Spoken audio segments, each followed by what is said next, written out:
Hey guys, this is Tom Box. Thanks for tuning into MST.TV's damage report for October 2021's ban list in the TCG. Now in this damage report, rather the lack thereof a damage report, we will be quickly covering the reports of the decks that were affected. We're going to look at survivors and the losers, but I think most of my attention will be focused on the top tier potential, where I can lump in together the Megatins, we can talk about Burst of Destiny, and also Synchro Storm all in one package. Grand creators will not be mentioned in this particular video because that stuff is happening in January, and that's just way too far ahead, and by that time we'll get a new ban list to cover that. So that's where that's going to be. So as we kick this video off, we are going to look into some of the damage that did incur, as minute as it may be, at the high tier meta level. They will affect consistency, they will affect their win rate, even if it is a small shift.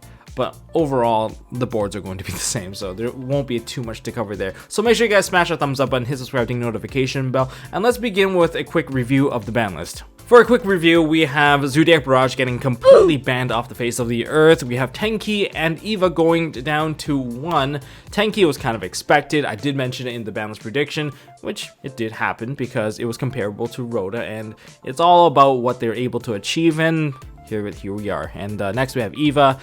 This is a scapegoat hit, to be honest. It's just, a lot of people don't even need the second Eva to play. I didn't need the second Eva to get my result in YCS, so what does that tell you guys? It's not absolutely needed. It just turns a deck from getting 4 negates to a maximum of 3 confirmed negates. That's all it really says. Now in terms of the danger, Nessie going to 2, this is an interesting one. I actually think that there is a lot of potential with that free level 7 being summoned onto the board. If you can summon out Nessie and you can summon out one of your hand traps, that means you can go into Baroness in the future. There might be some potential with dangers being played in the near future. Next we have the Skullcrobat Joker. This is kind of the same face for the Double Iris Magician. If no one plays it in this current format, then it's likely going to go back to 3. And maybe we'll start seeing monkey boards and maybe some of the Pepe stuff come back as well. Just slowly, just one card at a time, sample it out. Next, we have Emergency Teleport. That's going to be a really good card to be put back into the game. I think this card might actually have more impact than it seems. I might try it out with some mishmash deck with dangers, but that's just me. And finally, we have Double Iris Magician, part of the prediction. It was going to come back because no one played it. And let's get into the survivors, the winners, the losers. Let's get to it. Okay, for the winners of the ban list, we have DRYTRONS 100%. If you only played 1 Eva, you're not even gonna feel this ban list. It's like it's still July. Nothing really changed for you guys.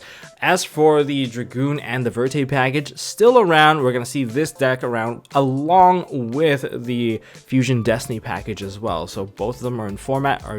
Is one gonna play over the other? Who knows? Imperial Order, we're still gonna see Imperial Order shutouts, so get your Twin Twisters ready. And we have to deal with Schism Winda. Schism Winda is still gonna stick around, and well, congratulations. Anyone playing the current meta is still probably available to play through for the next 3 months.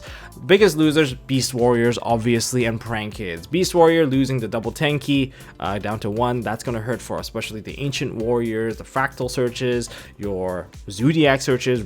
I don't know, whatever you guys want to name it, it's gonna be gone. And losing out on the ZOODIAC Barrage, that's gonna take away a little bit of a follow-up of a free summon of a Beast Warrior. That also hurts as well. Prank Kids, you're not going to, well, you're probably going to feel it, but it's not going to seem like it's doing all too much if they succeed in their combo anyway. But if you do break their board, it's going to be evident this time when they try to recover their board. Their next Battle Butler that they put out, or any sort of big push that they put out, will not be coming from the Meow Meow Moo. You're going to probably see other cards being filled in that position. In other words, they're going to have to play a different kind of a recovery game. And then we have Eva. Eva's a scapegoat slap on the wrist. But before we get into the damage report of independent decks, check out MSTmerch.com, where you guys can get the latest and greatest of MST merch, such as awesome sleeves, box dividers, and sleeve protectors, over sleeves as you guys may call it. And you guys can get in a bundle if you guys want a little bit of a discount, or if you want the awesome mat that you've seen many other tubers use, which is my tournament edition mats.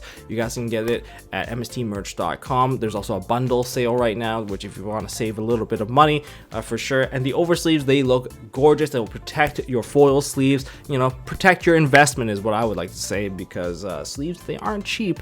And if you want to support us, well, I appreciate you guys. Check that out. And thank you to all you Patreons out there. And let's begin with damage report number 1. The first damage report is for the Beast Warrior stuff. TRI-BRIGADE and ZOODIAC. Deck losses, 1 ZOODIAC Barrage and 2 Fire Formation Tankies. So that's only about a 7.5% of the deck that kind of got taken away. In terms of deck repairs, there's tons of options here. You have Upstart Goblins, maybe you can play Rescue Cats in your build just so that you can keep your ZOODIAC stuff going, or rather your ZOODIAC, your TRI-BRIGADE stuff going, and maybe more Zoo monsters. Maybe that opens up some space for crossout designators to actually be put into the deck. You can even play Alpha Master of Beast. Even Pankratops is an option for you. Now, the reason why I kind of suggest like Master of Beast and Pankratops, now this is something that I caught a glimpse of from Billy Break when he was explaining his deck to his opponent, and he said that, you know, the weakness of TRI-BRIGADE being that, oh, if you activate your effect twice, one being from the summon of whatever your normal summon is, the second one being the summon from Karis. How do you actually get the follow-up properly? Well, you can start off by baiting out your opponent's stuff by using stuff like Alpha and Pankratops so that they burn their effects on that, because these are real threats, and then you follow up from there, and then you can regain total control. And it's proven to have some level of success, so that might be a direction that it might shift. In terms of combo losses, you really just lost some of the openers. From 6 copies of Fractals, now you're down to 4 copies. By that I mean you only have 1 Tanky left. Your third extender is also removed because now you don't have ZOODIAC, a Barrage to summon on a free monster. The end board more or less is the same. Shurek is still at full power, nothing really touched there, and you still play your Revolt, so nothing really all that damaging in that direction. Pure ZOODIAC, you have 3 starter cards that got removed from the deck. That actually is something that you're going to feel a lot more of compared to the TRI-BRIGADE builds. If you're trying to go into your Zeuses, you're going to need to open up the monsters now, because you don't get that consistent card anymore of opening a Tenki, and Barrage is gone. So if your opening play does get stunned out, Barrage not being a follow-up, that will hurt. Perhaps because you're not banishing stuff out of your graveyard, you may want to consider using stuff like Monster Reborn so that you can bring your monster back and you can stack a bunch of other monsters on top, and that might be one of your better ways to cycle your graveyard. But ultimately it does sting a lot more, and your consistency is definitely reduced now. And it seems like there's a lot of consistency hits in this particular ban list, even though they're really minor. But overall, even though ZOODIAC took one of the biggest hits, they are still playable. And I'm definitely not going to disregard them, because Zeus is also still at 3, which means you're probably going to still see them around. But these are the options so far. And of course, you can fill cards with like crossout designators. And for the spaces that you got removed, you literally lost 3 cards so that you can shove 3 crossout designators in there if you do run a decent line of hand traps. But I think most people are going to go beyond 40. A lot of the top decks these days don't stick at the 40 mark exact, so take it as you will. Report number 2 is for DRYTRONS. They lost 1 Eva. This is so minor. I don't know how many more memes I can actually put in there, because they completely dodged the bullet on this one. Eva is a scapegoat, nice little meat shield for this ban list. I really thought that it could have went to 0. If it went to 0, maybe we can have another Ben 10. Maybe, you know, that's like a little wish list thing. But Eva taking the hit is basically the next best thing. And in terms of deck repairs, you lose 1 Eva and nothing. Most of the DRYTRON builds don't run 40 cards. They run more than that, so you really just take the card out and that's it. You just move on with your life. But if you are running exactly 40 cards, then put in an Upstart Goblin. I don't really care what you put in there, because nothing's really going to make a difference here. You're still building the same board, you're still putting up Dragoon, you're still putting up the Herald of Perfection, Herald of Ultimateness, whatever that you're putting up in there. Put a little spice in there, put some Ammo Factor Pain in there to skip your opponent's main phase.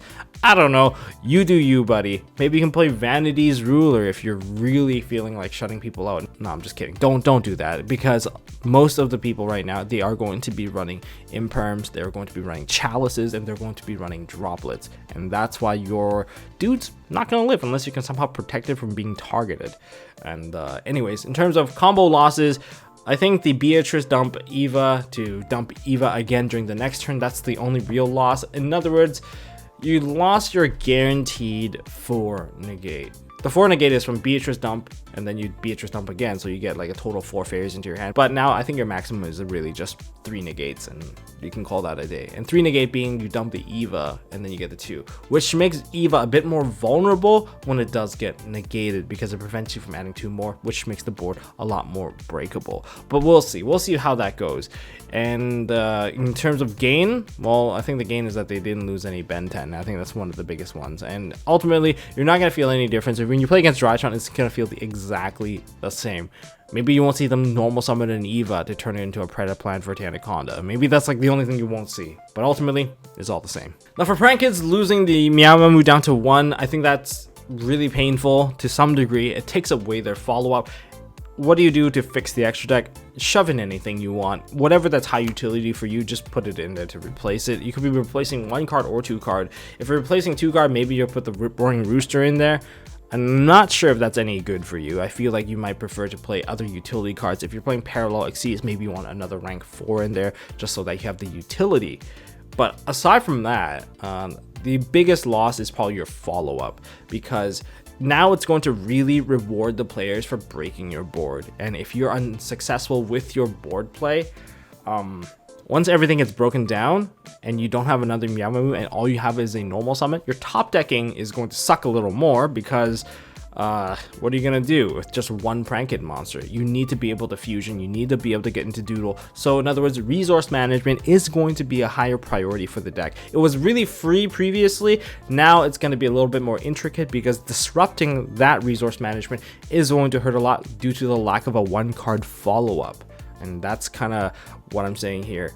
The recovery is slightly weaker, and it's a lot more punishing for weaker Prank Kids players. So if I were to bring out a damage report on this meta spaceship, DRYTRONS completely online, TRI-BRIGADE's online, Prank Kids is online, and I think ZOODIAC probably is the one deck that took a bit of a critical hit. But, you know, ultimately everything is still on course, looking for that upgrade with Crossout Designator. And speaking of which, let's look at the top tier potential now. For this tier list potential, we're going to include as if Crossout Designator would be applied into here. We're going to look at Bodo, and we're also going to look into maybe a little bit of Synchro Storm. So for DRYTRONS, they did not take any hit whatsoever. The ultimateness, the negation board is still going to be extra crippling. Prank Kids still can build their board with 1 card, and if you can't stop them, or if they have the right cards in their hand, you're not going to be able to play. All the same as if it was still this current format. Same with TRI-BRIGADE. You're going to get Shureg, and you're still going to get revolted. Probably the worst timing. You're just going to have to accept it. You're going to have to adapt. Play your chalices. Play something that stuns out the back row. Whatever it is that you need, play those cards. Invoke Dogmatica Shaddoll, still here. They're going to drop the window on you. I don't think that's going to change. And if they get their, open with a magical meltdown into the Nadir Servant, you can expect an uphill battle every time. Dragon Link is still around. High tier deck for sure. Very, very flexible. And there's even like a Fallen of Albaz build. I have to give credit to it, because it really makes it so that a single Hieratic Seal turns into 3 disruption, and I think that is on its own right very scary. Like, build a board, yeah, just build 1 Hieratic Seal, and then they can kill you. It's pretty interesting. Phantom Knights is among the top builds now. If you were to add in Crossout Designator, it takes away a lot of the weaknesses. Just the capability of taking away the biggest weakness, such as Nibiru and Imperm, completely changes the game for that deck, especially when they don't need to run anything extra aside from just putting the card in and maybe like 1 copy of Nibiru. Or if you already main Nibiru, you're just putting in the best card to stun it out, and that's it.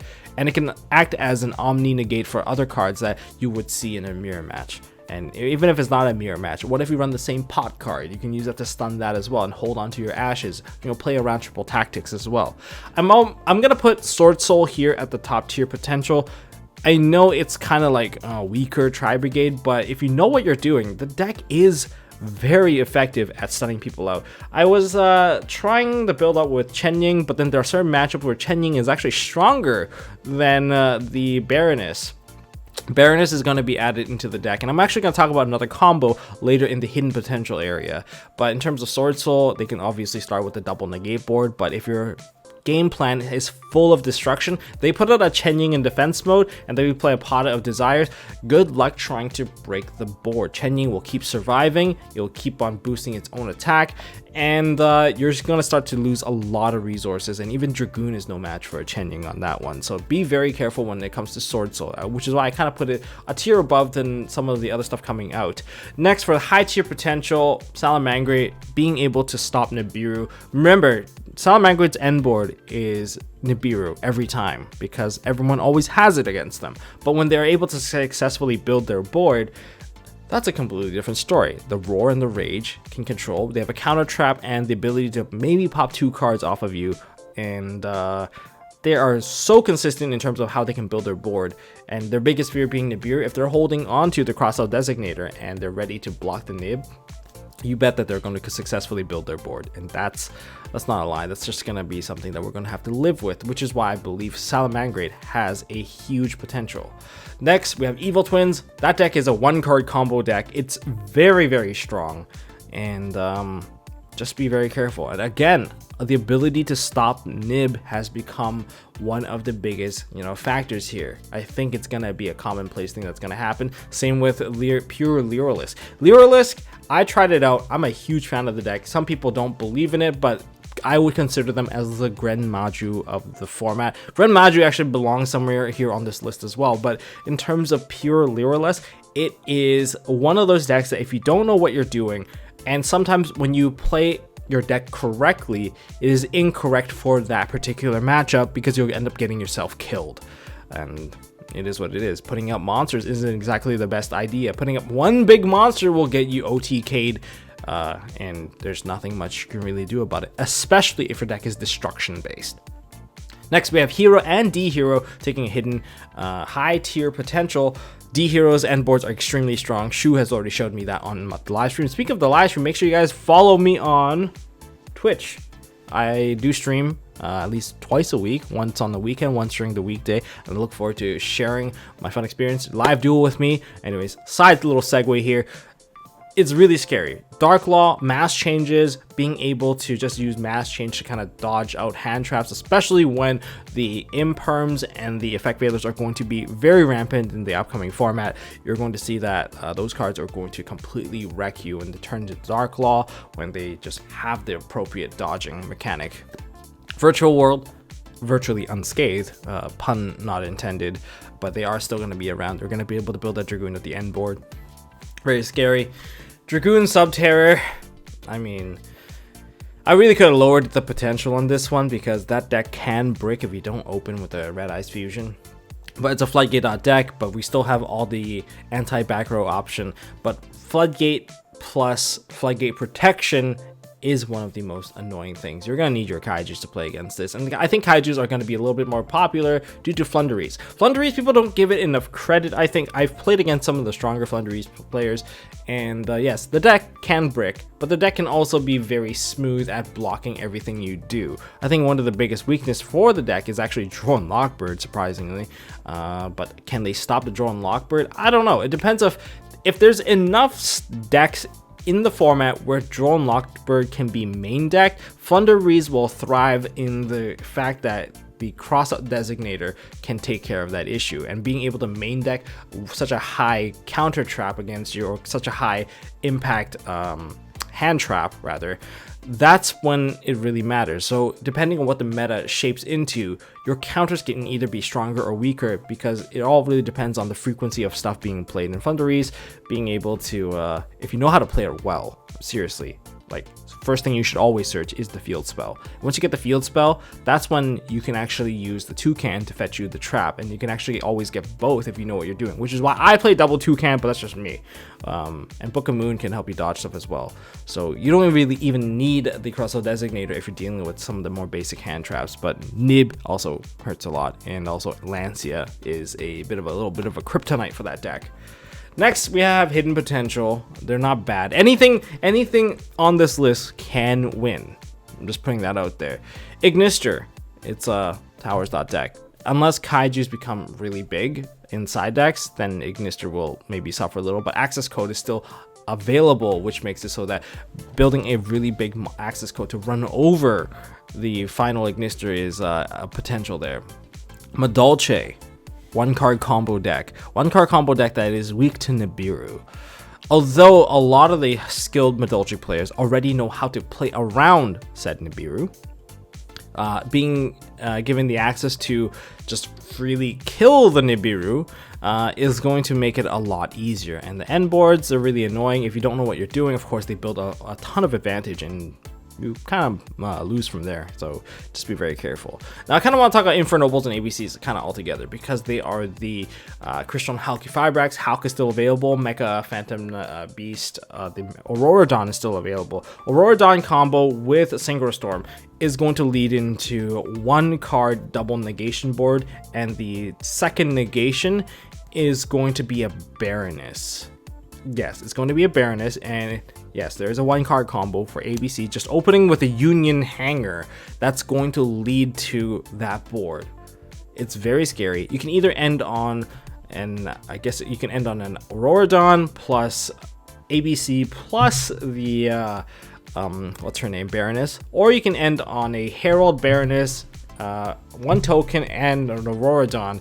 And that's pretty scary, especially, yes, you can nib through it. Your opponent can definitely nib you, but if Crossout Designator is around, and since it's a one card combo, it does kind of beg the question of how far will this actually go. Like, I mean, if they successfully get all the way through, I'm not sure if anyone's able to break that kind of board. It's really, really one-sided. Sky Striker, I'm hoping that maybe they are going to be able to make some level of an impact, and I'm not going to underestimate Despia. Despia getting new cards as well, getting additional search cards. They have the ability to fuse really well. And I know that the Despia stuff, when they're able to fuse, especially into Albion's getting like basically acting as a double fusion, and if they're able to use the Fallen of Albaz like a Super Poly, it can be a nice board cracker. I mean, the thing about Fallen of Albaz is that it can fuse away a Dragoon. I've seen it done, and it is quite scary because the fusion effect of Fallen of Albaz does not target, and you get to use your opponent's card. So it's dark, 2 darks, you can go into the Starving Venom.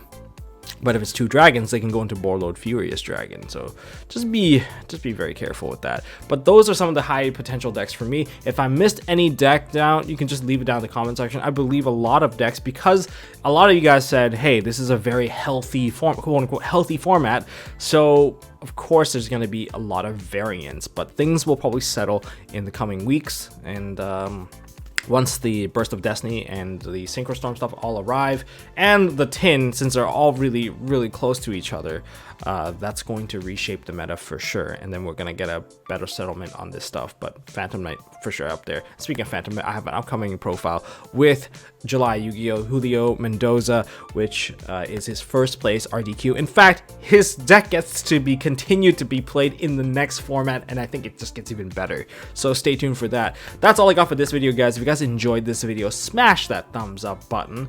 If you guys want to see more stuff from MST.TV, make sure you guys hit the subscribe button, ding the notification bell. Stay tuned for the upcoming Ultimate Counter Guide once the format settles a bit. I need to get a lot more games in to really kind of get an understanding of which hand traps are the best, or give you the most coverage among most matchups. And well, that's all I got for now. So thank you guys for watching. Stay classy. Thank you for subscribing. Thank you Patreons for also supporting. Make sure you guys put in your proxy requests so that I can make you guys some proxies for some of the upcoming stuff. I mean, Crossout Designator that's already proxied already, so you guys can already test it out. I've been testing it out a lot already, so I'm enjoying it. But I'll see you guys in the next one.